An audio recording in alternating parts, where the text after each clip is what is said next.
Esa decisión de la Audiencia de Córdoba de retirar a un padre la custodia de sus dos hijos de 10 y 13 años por fumar ante ellos. De esa sentencia, de las consecuencias que puede tener para muchas otras familias, vamos a hablar en los próximos minutos aquí en el plató de 13 al día con Delia Rodríguez, es abogada y mediadora familiar de Vestalia Asociados. Delia, buenas noches, bienvenida a 13 al día. Y con Teresa Pérez Baniser, neumóloga de la Clínica Universidad de Navarra. Teresa, buenas noches. Buenas noches, muchas gracias. Una decisión que vamos a valorar desde el punto de vista jurídico, desde el punto de vista médico, ¿os parece? Y esa es la pregunta para las dos desde esa óptica profesional. ¿Os parece una decisión adecuada, razonable?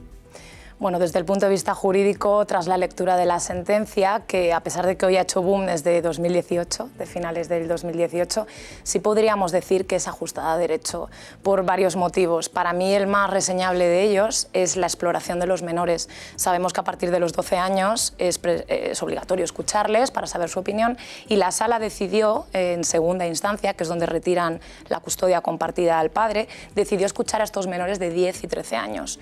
Al parecer, el testimonio de los menores fue claro en cuanto a la descripción de la vivencia con su padre, con el que no tenían ningún tipo de problema. Se llevaban fenomenal y la custodia compartida se desarrollaba con normalidad, pero definían que su adicción al tabaco, que yo creo que esta es la clave, era algo muy severo, sí que influía en su día a día. Hablan de que la casa estaba llena de humo, que era difícil vivir allí, que incluso el padre fumaba dentro de la habitación donde uno de los menores dormía. Entonces entiendo que la sala, valorando todo esto, pues ha pensado en el interés superior de los menores y ha valorado que lo mejor era esta decisión. Teresa.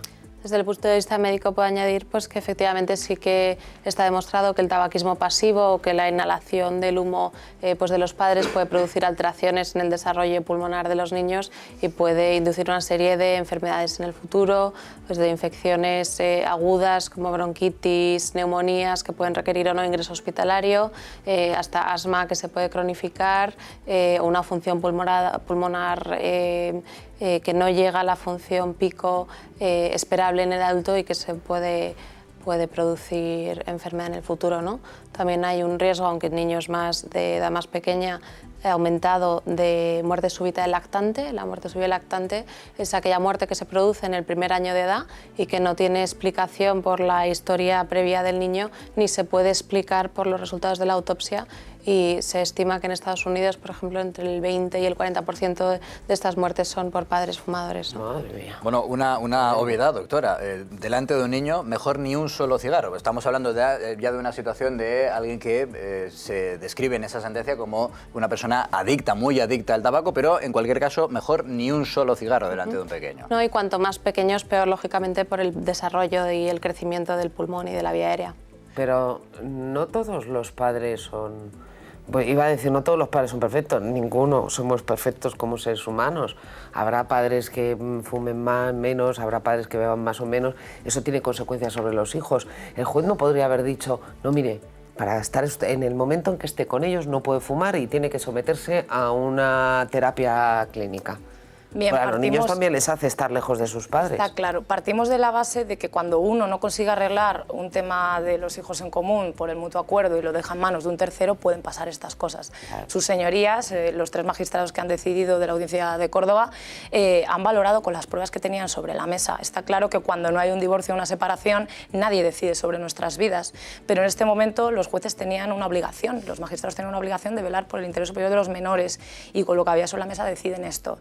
Si es cierto que también hay que pensar que desde el 2010-11 no se puede fumar en ciertos lugares, ni siquiera en las inmediaciones, hospitales, colegios y, por supuesto, no en los lugares cerrados. ¿Por qué no proteger el entorno familiar, ya que lo tienen sobre la mesa, a ese nivel si se llega a un extremo muy severo? Es que no es que el padre a lo mejor fumase puntualmente en la terraza, como muchos padres, sino que, por lo visto, era algo muy, muy llamativo, incluso tenía mermadas sus propias capacidades físicas por esta adicción.